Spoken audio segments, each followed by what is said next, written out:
Saludos, bienvenidos a un nuevo encuentro en ciencias aquí en nuestra facultad. El día de hoy estaremos compartiendo esta conversación con la profesora Mariela Castillo de la Escuela de Matemáticas de la Facultad de Ciencias de la Universidad Central de Venezuela. Bienvenida, profesora, a Encuentro en Ciencias. Hola, muchas gracias. Gracias por la invitación. Extiende este agradecimiento a las autoridades de la facultad y complacida de que me hayan invitado a participar en este encuentro con la ciencia. Profesora, cuéntenos un poco para iniciar esta conversación, ¿dónde nació, dónde se crió, de dónde es su familia? Bueno, nací en Caracas, vengo de una familia maracucha, tengo 6 hermanos. Mi papá y mi mamá migraron de Maracaibo a Caracas en el año 1966. Traían 5 de sus hijos, maracuchos, pero yo nací aquí, el año del terremoto, nací yo. Correcto. En Caracas. ¿Qué recuerda de su infancia, su crianza en Caracas? ¿Cómo era ese ambiente con sus hermanos? El ambiente, pues evidentemente que vivía un muchacho, una niña, un niño. Sí, bueno, una familia numerosa, los 6 hermanos vivíamos todos en un apartamento donde solamente trabajaba mi papá. Mi mamá y mi papá se conocieron en la empresa petrolera. Mi papá era empleado de la empresa petrolera, pero a lo que mi mamá salió embarazada, mi papá le dijo que no trabajaba más, que tenía que dedicarse a cuidar a los niños. Una familia tranquila, de clase media, te digo, solamente trabajaba mi papá. Y la visión de mi papá era que todos teníamos que estudiar. Somos 3 varones y 3 hembras, yo soy la última. Entonces te podrás imaginar que aparte de mi papá y mi mamá, mis hermanos también fungían como padres. De hecho, hace 2 años mi mamá fallece y bueno, mis hermanos han tomado ese rol conmigo. Profesora, cuéntenos de sus inicios en la educación formal como estudiante, en este caso primaria o bachillerato, que pueda recordar cómo fue esa época, dónde estudió. Sí, bueno, efectivamente, como todos estudiábamos, teníamos que hacerlo en colegios y liceos públicos. Yo estudié de primero a 6º grado en el Grupo Escolar Campo Rico, allí eso queda muy cerca de Petare, pero también estaba cerca de casa de mi papá y de mi mamá. Luego de allí fui zonificada, cuando salgo de bachillerato, al Liceo Lino de Clemente, que queda en la California, pero durante mis estudios de bachillerato hubo muchos paros por siempre los problemas económicos y el pago hacia el personal educativo dentro del país. Y ya mi segundo hermano estaba saliendo de la universidad, mi hermano es médico, y él hace el hincapié a mi mamá de que me tiene que cambiar para un colegio privado. Okay. Y es a partir de 3er año que estudió en el Colegio Rodríguez Paz, que está ubicado en Cebuca. Pero toda mi educación, hasta el 2º año de bachillerato, lo hice en colegios y en liceos públicos. Profesora, ya en esa época de bachillerato, ¿usted tenía la claridad o por lo menos el chispazo, el primer amor con las ciencias, con la matemática? ¿Cómo fue eso? Sí, bueno, básicamente siempre fui buena en matemática, no así en física. Y mi papá me decía que él no entendía por qué, porque esas 2 ramas de las ciencias están muy ligadas. Sin embargo, era muy buena tanto en matemática como en química. Okay. Pero buena en el sentido de lo que nos enseñan en bachillerato, que es muy distinto a la carrera de matemática. Sin embargo, si tú tienes habilidades, que siempre lo he dicho, o sea, no hay carrera difícil. Tienes que tener la habilidad y, por supuesto, el gusto, porque no hay nada más sabroso que estudiar lo que te gusta o trabajar en lo que te gusta. Entonces, bueno, sí, me llamaba la atención las matemáticas y me llamaba la atención la química. Sin embargo, la carrera boom de ese entonces, cuando yo estaba a punto de salir de mi bachillerato, era la computación. Ah, ok. Entonces, bueno, mis opciones en OPSU fueron computación, matemática y química. O sea, en ese mismo orden. En ese mismo planteando. orden. O sea, que su prioridad era computación, porque era la carrera boom en aquel momento, ¿no? O sea, las computadoras, lo novedoso Claro. de lo que allí se hacía. Sin embargo, bueno, computación está muy ligada a la matemática y realmente, bueno, lo último que estoy haciendo en mi carrera dentro de la universidad son métodos numéricos para resolución de ecuaciones diferenciales parciales, o sea que es parte de lo que me llamaba la atención. Correcto. Ahora vamos a regresar a ese momento histórico. Se graduó de bachiller. Evidentemente, ya me comentó que por la OXU entra a la universidad, ¿verdad? Sí. En este caso a matemática, no a computación. No a computación. Ok. ¿Cómo fue ese primer día o ese primer momento de llegar a la universidad como estudiante? Bueno, a mí me costó muchísimo el primer semestre, porque realmente siempre he sido una persona muy dedicada. Y a pesar de que estudiaba, no salía bien. Y llegaba llorando todos los días a mi casa, porque yo le decía a mi papá y a mi mamá que me iban a votar. Pensaba que el reglamento de permanencia era que si no pasaba ese primer semestre, o por lo menos una materia, te sacaban de la universidad. Claro. Y todos los días yo llegaba llorando a casa, a mi casa, porque, bueno, no, me pegó muchísimo el cambio. Y uno no trae hábitos de estudios como tal.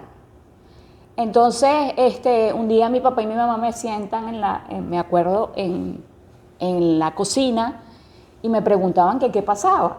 Le digo, no, bueno, porque es que yo estudio y intento entender las cosas, pero cuando voy para las pruebas no salgo bien. Y me van a sacar de la universidad, le decía yo a ellos. Entonces mi papá me dijo, hija, no te preocupes, tú luchas por ese cupo. Que si realmente te sacan de la universidad, nosotros vamos a ver qué hacemos, pero no te vas a quedar sin estudiar. Porque mi papá siempre lo había dicho, ¿no? Que sus hijos estudiaran. Claro. Entonces me pegó muchísimo. El cambio es brutal. Pero sin embargo, había algo que me llamaba la atención, que era la manera como nos enseñan a pensar. La manera como, me acuerdo que mi profesora fue la profesora María Morán, Lolo, la profesora Lolo, y ella era una maestra en la pizarra, haciendo las demostraciones, y realmente yo creo que eso despertó en mí el querer seguir estudiando matemáticas. Luego, en ese primer semestre también vemos una materia de computación. Ok. Y salí muy bien, pero no era lo que me llamaba la atención. ¿Y física no vio en ese momento? Sí, claro, nosotros los matemáticos vemos dos físicas, desde aquel entonces, igual ahora, vemos dos físicas. Pero tal y como te digo, a pesar de que ahora hago matemática aplicada, correcto, y necesito mucho de la física, no me llamaba la atención la física.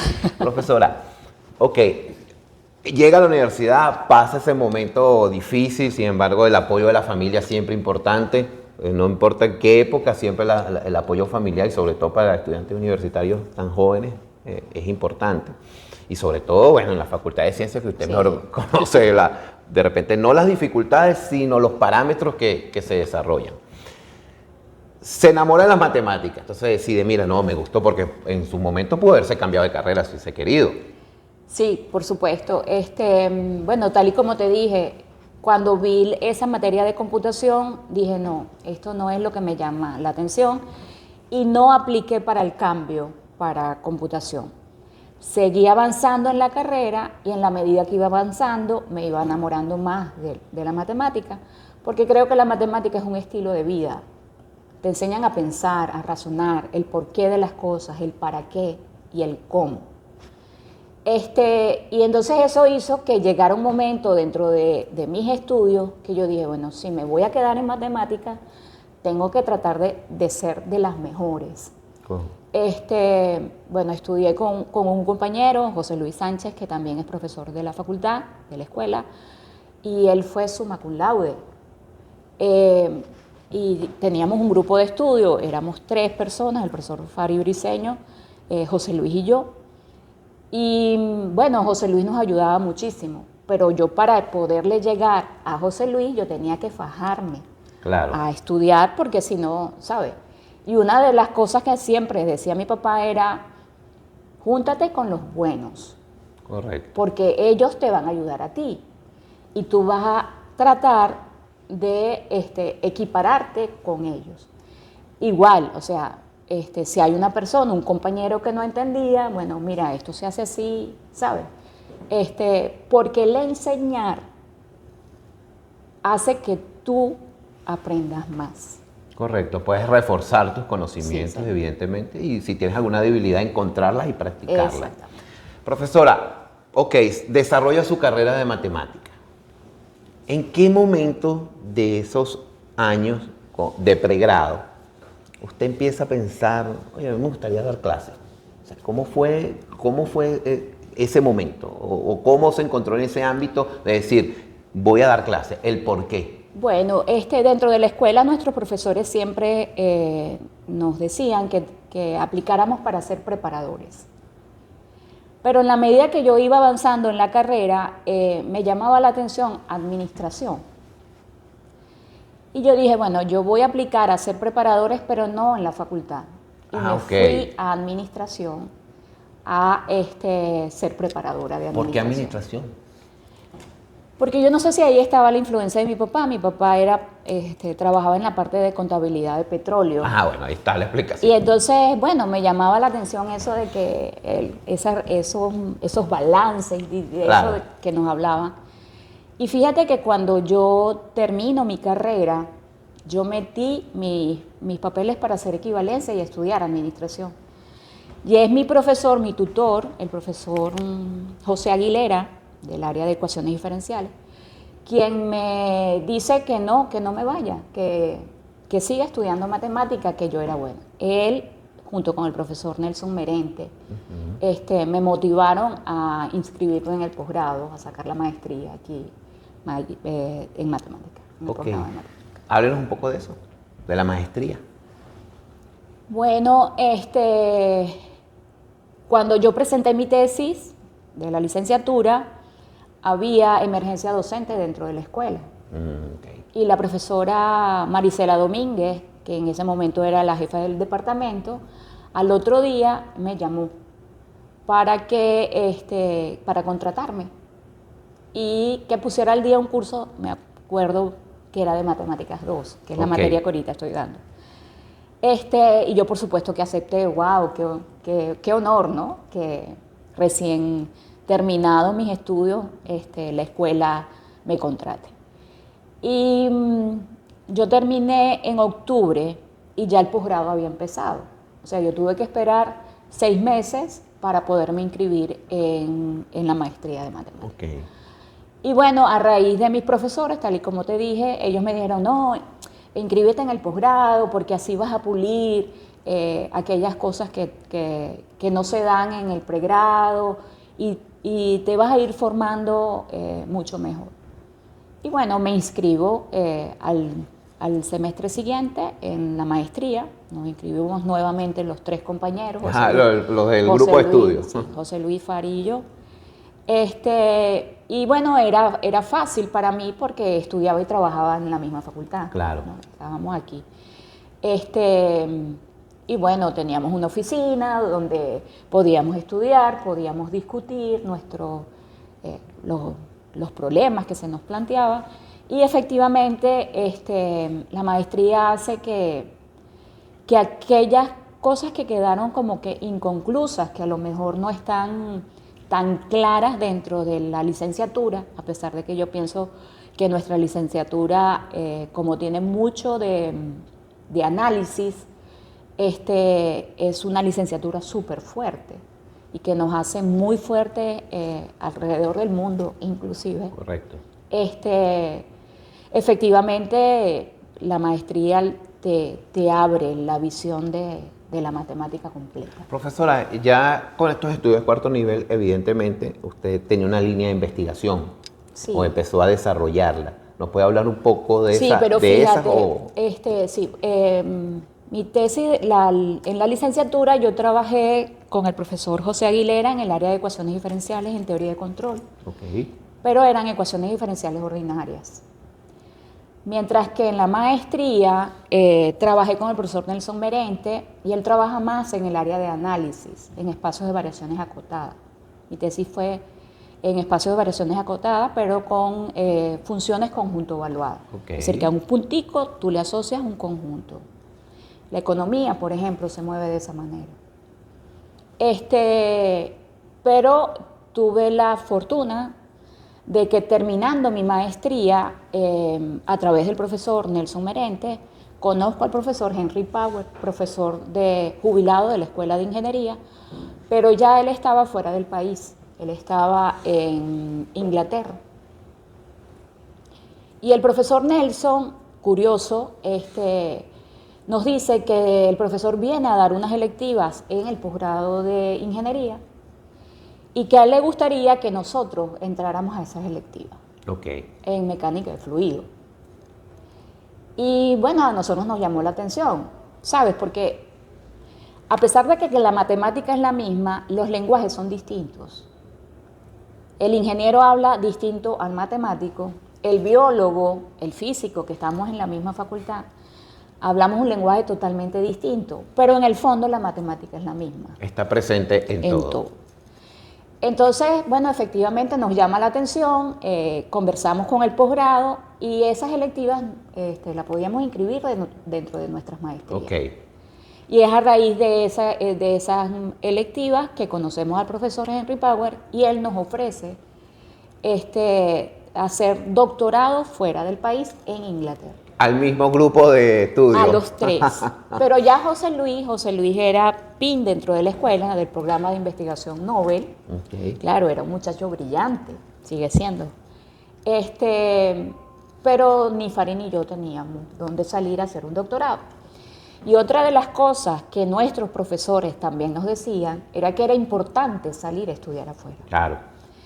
Yo no entendía por qué, porque yo decía, pero si nuestros posgrados son buenos, son de calidad, tienen unos estándares muy altos.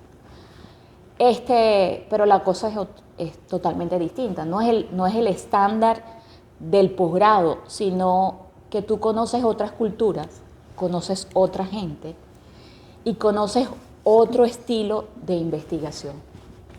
¿Cómo fue esa experiencia? No fue fácil porque yo era profesora contratada de la universidad y no podía aplicar ni al CDCH para una beca, ni en aquel entonces para el FONACYT, porque era personal contratado y no personal ordinario. Pero existía la posibilidad de Fundayacucho a través de los créditos educativos. Y entonces el profesor Henry Power es el que nos hace la propuesta a Fari y a mí, y nos dicen, ¿por qué no aplicas a esos créditos educativos para ver si tenemos suerte? Y efectivamente hicimos nuestras pruebas y, mayor sorpresa, el sábado que iba a salir en prensa, yo bajo a comprar mi prensa y wow, aparece mi cédula dentro qué bien, qué alegría, ¿no? Buenísimo, excelente. Entonces, bueno, voy para Fundayacucho, entonces me dicen que son becas créditos, que necesito tener un fiador, que necesito dejar un apoderado, pero que si yo tenía una carta de aceptación para el doctorado, era mucho más fácil. Bueno, yo salgo de mi entrevista y enseguida le escribo al profesor Power y le digo, profe, salí beneficiada, pero nos están diciendo en esa reunión que si nosotros tenemos una carta de aceptación, los trámites son mucho más rápidos. Eso creo que fue como junio del 1999, me acuerdo. Y bueno, mi mayor sorpresa es que en la noche, en mi correo, tenía la aceptación en el programa doctoral del instituto ubicado en Southampton, en el sur de Inglaterra. Ese instituto está adscrito a la Universidad de Wales. Pero entonces mi crédito educativo me daba para 2 años, no podía para más. Y a Fari y a mí, porque a Fari también lo aceptaron, nos aceptaron sin un solo papel. Solamente por el profesor que nos había dado clase. Y una de las anécdotas de esas electivas era que el profesor nos decía que la primera parte del curso nos iba a ir muy bien a los matemáticos, pero que en la última parte del curso le iba a ir mejor a los ingenieros. Sorpresa del profesor, es que en la primera parte y en la segunda parte nos fue muy bien a los matemáticos, razón por la cual nos quiso llevar, ¿no? Claro. Entonces, bueno, preparamos todo, papeles, son muchos papeles que piden, y el fiador, y muchas cosas administrativas. Claro. Yo me fui sin firmar contrato, por eso tenía que dejar un apoderado.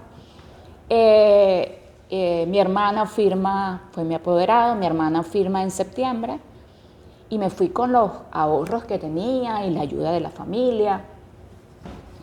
Y a partir de diciembre del 99, me acuerdo que fue el deslave de la Guaira, lloré muchísimo, estaba yo allá en Inglaterra, y yo cumplo año en septiembre, yo me había ido en agosto. Y el regalo de mi familia fue enviarme un pasaje para que viniera a pasar Navidades en Venezuela. Y fue el deslave de la Guaira. Correcto. Yo llegué 24 de diciembre a Bogotá.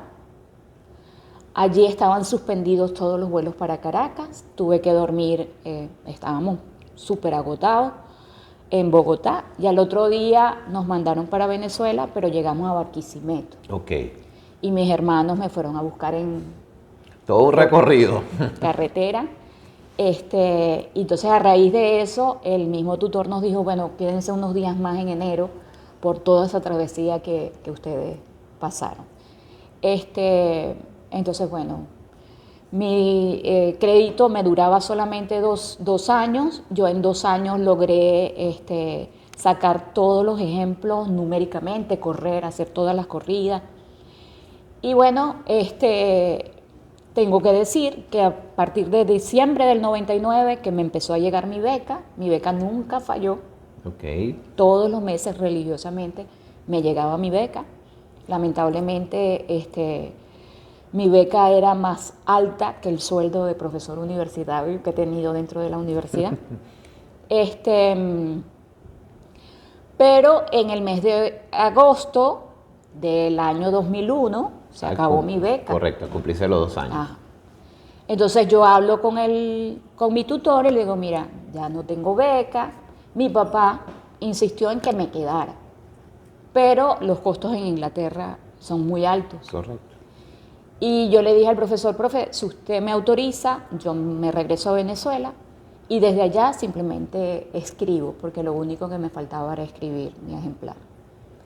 Él me dijo, sí, Mariela, yo te autorizo porque realmente ya tu trabajo está listo, pero en Venezuela te vas a tardar más de lo que te vas a tardar aquí, porque está la familia, y es verdad, bueno, la gente mayor es sabia.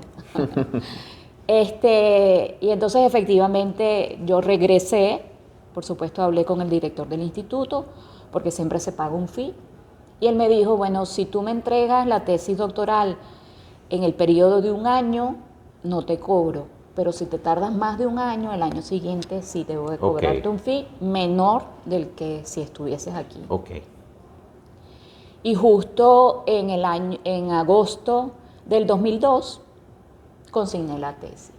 Okay. Me tardé 1 año en escribirla efectivamente, porque bueno, está la familia. A pesar de que cuando regresé, la directora de la escuela era la profesora Cristina Betts y me ofreció trabajo.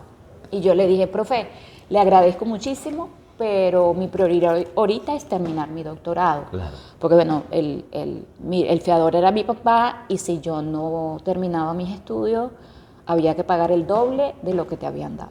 Ok, esa era la dinámica. Exactamente. Entonces consigné en agosto y me pusieron fecha de defensa en octubre. Ok. Entonces finalizando agosto, principios de septiembre, me fui a Inglaterra a defender la tesis. Se gradúa, doctorado, Inglaterra. ¿Por qué no quedarse en Inglaterra como profesora o buscar oportunidades de docente allá? Bueno, básicamente por el compromiso que yo tenía con mi papá y Fundayacucho. Oportunidades no faltaron, pero también me pegó mucho vivir sola. Yo era una niña de papá y mamá. Yo estudié y después saqué mi maestría estando en casa de mi papá y mi mamá, yo llegaba y todo estaba listo, la Claro. comida, la ropa, ¿sabes? Ese impulso nos los dio siempre mi papá. Mi papá siempre decía que sus hijas tenían que estudiar. Mis hermanas son profesionales. Tengo una que es ingeniero y otra que es economista. Y de todos mis hermanos, quien tuvo la oportunidad de salir y estudiar afuera fui yo. Entonces era como que un compromiso con mi papá y un compromiso con la facultad. Claro. Creo que también está metida la facultad, porque la facultad fue quien me formó. Y sabes, darte cuenta de que estando fuera de tu país, tu estándar como profesional es alto, creo que tienes que pagarlo de alguna manera. Veo que le causa sentimiento el tema, la experiencia, y bueno, estamos para eso. Una bonita carrera estudiantil, si lo podemos decir, bastante dinámica, me imagino, bueno, todo lo que pudo haber vivido en ese proceso. Regresa a la universidad, y aquí en la universidad ha tenido diferentes experiencias y responsabilidades, de directora de escuela de matemáticas, entre otras. Pero más allá de los cargos,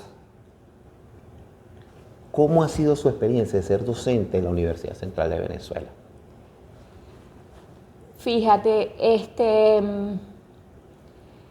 yo creo que es una responsabilidad. Si tuviese un pañuelo se lo diera. No te preocupes. Yo creo que es una responsabilidad. Es decir, siempre da susto montarte en la tarima el primer día de clase de cada semestre. Porque los estudiantes no son los mismos siempre, a pesar de que tú puedas estar enseñando la misma materia. Y la dinámica dentro del aula es totalmente distinta, porque vas a tener estudiantes más curiosos, menos curiosos. Y a esos menos curiosos tienes que motivarlos para que ellos continúen estudiando, sobre todo ciencias. Profesora, en su experiencia dando clases, ¿le ha sorprendido el nivel de repente innato de algún estudiante, dama o caballero? Siempre. Si ocurre, no sé si el término sea el adecuado, pero bueno, hablamos a veces de las personas que son más inteligentes, le dicen superdotado, aquel tipo de concepto. ¿Sí le ha ocurrido esa experiencia aquí con alumnos? Sí. No solamente porque sean inteligentes, sino que yo soy de las que piensa que es importante tener algo de inteligencia, pero la dedicación, ¿sabes? El estar día a día abocado a lo que quieres hacer porque te gusta, porque te llama la atención, eso hace que tú puedas llegar a un final feliz, a pesar de que no seas tan inteligente como otras personas. Claro. Y sí, dentro de la facultad, fíjate, dentro de la escuela, porque nosotros nos rotamos dentro de la escuela, damos clases de pregrado, de posgrado, damos clases de matemática, pero también pasamos a las materias de servicio de la facultad. La escuela es la escuela que más servicio le presta a la facultad. Tenemos matemáticas 1, 2, 3, mate 4, métodos matemáticos para físicos. Y siempre te llama la atención un estudiante, dentro de la carrera o dentro de la facultad. Siempre te llama la atención un estudiante. Si bien es cierto, los estudiantes traen mucha deficiencia de matemática, de su bachillerato, porque muchas veces ni siquiera la han visto. Siempre hay alguien, siempre hay un estudiante que tú como que lo motivas y entonces al final de la clase ese estudiante se para y te pregunta, profesora, mire, esto que usted explicó aquí, y trata de tener más información sobre ese tema. Y sí los hay. Siempre es gratificante, ¿no? Siempre es gratificante que dentro de un aula los estudiantes se te acerquen, inclusive como confidentes. Ok. Y eso es súper importante que suceda.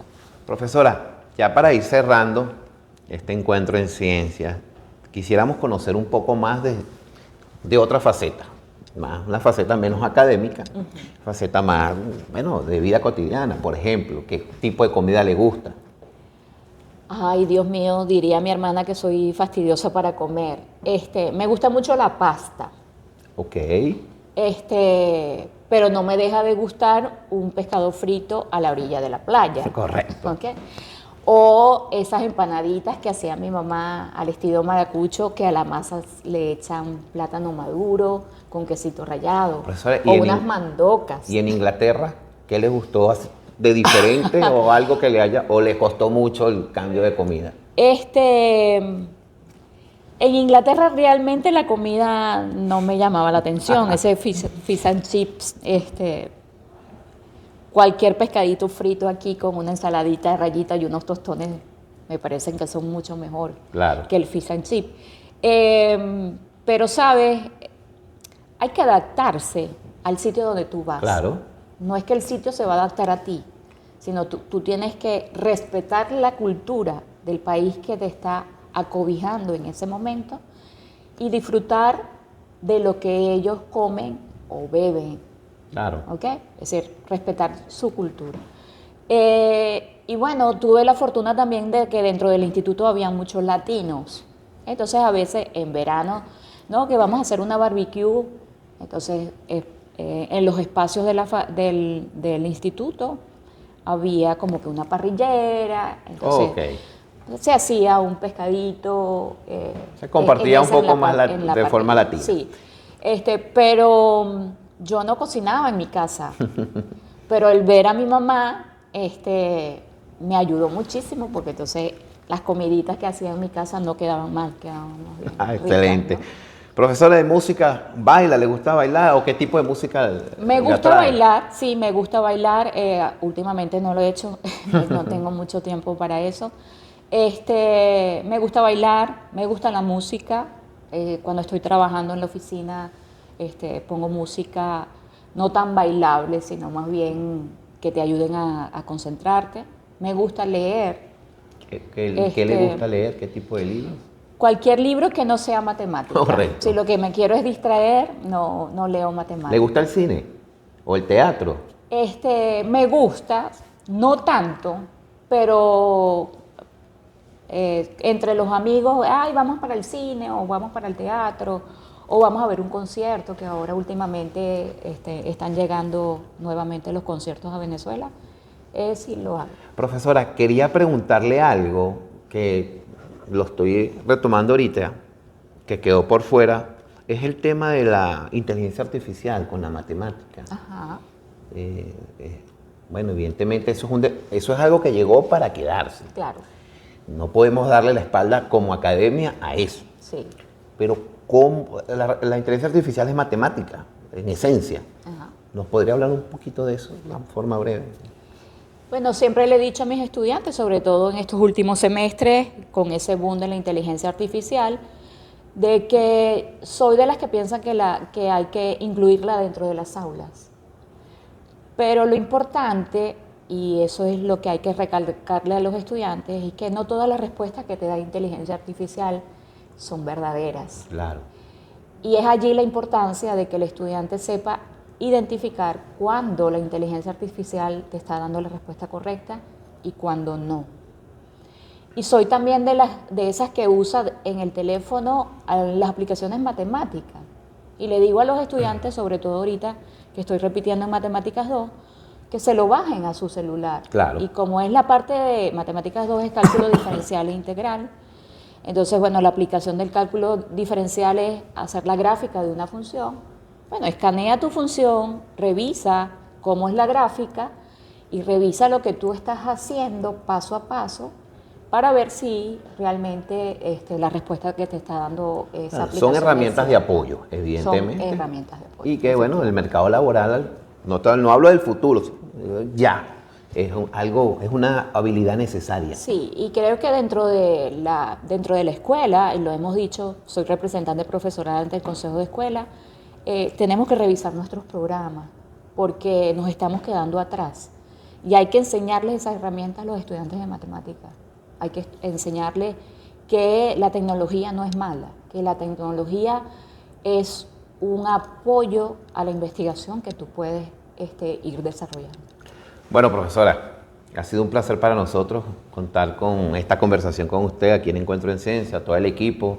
Aquí está Juan Luis, está Gabriel, que es parte. Sé que están detrás de cámaras, pero si quieren preguntar algo, tienen algo que quieran consultarle. Tengo una pregunta, profesora. Me gustaría saber si alguna experiencia que le haya marcado, alguna experiencia que haya vivido, que haya sido importante para usted del Reino Unido, bueno, en Inglaterra. Bueno, la experiencia de vivir allá. Pero dentro de esas, ¿sabes? Cuando nosotros estudiamos dentro de Venezuela, se nos hace muy difícil el conseguir material, información. Las bibliotecas no están completas. Cuando yo estudiaba, la mejor biblioteca era la biblioteca del IBIC. Pero entonces tenías que buscar un día con alguien que tuviese un carro, que te llevara, y uno aprovechaba ese viaje para el IBIC para nutrirse de muchísima información. Estando fuera, inclusive dentro del instituto, tu tutor te decía, Mariela, por favor, revisa tal artículo. Y yo, bueno, profe, tengo que ir a la Universidad de Southampton, que era donde estaba la biblioteca grande. Y él me decía, no, mándale a la gente del instituto el nombre del artículo y ellos te lo mandan. Y wow, no pasaban ni 2 horas cuando ya tú tenías en tu correo el PDF del artículo que quería tu tutor que revisaras. Y la experiencia de entrar en una biblioteca allá es increíble, porque tú tocas los libros, tú entras, a ti no es que hay una persona que te va a entregar el libro con una cota que tú llenas, no, tú entras a los espacios donde están los libros y los agarras y los ojeas, Claro. Y tienes no una mesa, tienes un sofá donde tú puedes pasarte todo el día revisando los libros, y eso marca la diferencia. Esa experiencia me marcó porque aquí en Venezuela, ¿sabes? El conseguir información, un artículo muy puntual. Le facilita la vida al estudiante en este caso.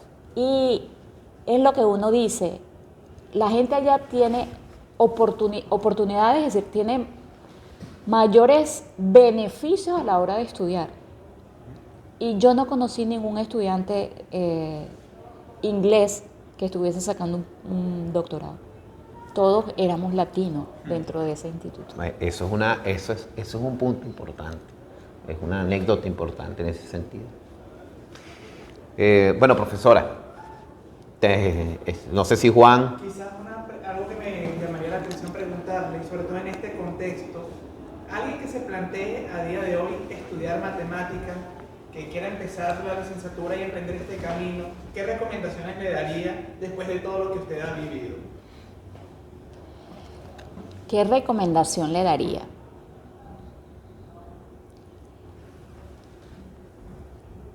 Bueno, yo creo que para llegar a tener éxito tienes que ser persistente. Si realmente te gusta, creo que ya lo dije, no hay nada más satisfactorio y rico que estudiar o trabajar en lo que te gusta. Debe ser muy difícil estudiar algo que a uno no le gusta. Me pasaba con la física, que como no me gustaba, me costaba muchísimo.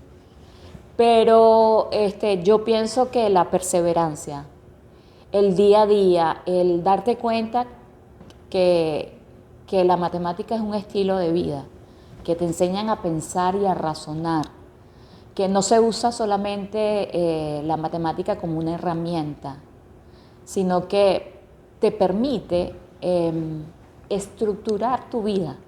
Y creo que así somos los matemáticos. Analistas para todo, inclusive para tomar decisiones de tu vida personal. Bueno, queremos agradecer ahora sí a la profesora Mariela Castillo por compartir estos momentos con Encuentro en Ciencias, y ya así para finalizar, bueno, invite a toda la comunidad universitaria a ver esta entrevista y Encuentro en Ciencias. Bueno, nuevamente agradecido con las autoridades de la Facultad de Ciencias. Creo que estos espacios hacen que a los profesores de la facultad, a los profesores y al personal de la facultad, no nos vean como personas que no somos humanas, ¿no? Realmente somos seres humanos que hemos decidido estudiar ciencia porque nos apasiona. Y a los estudiantes de la facultad en particular, que sigan con ese impulso, que sí se puede, a pesar de la adversidad, sí se puede. Entonces los invito a que nos conozcan a través de este canal. Bueno, muchísimas gracias. Chévere.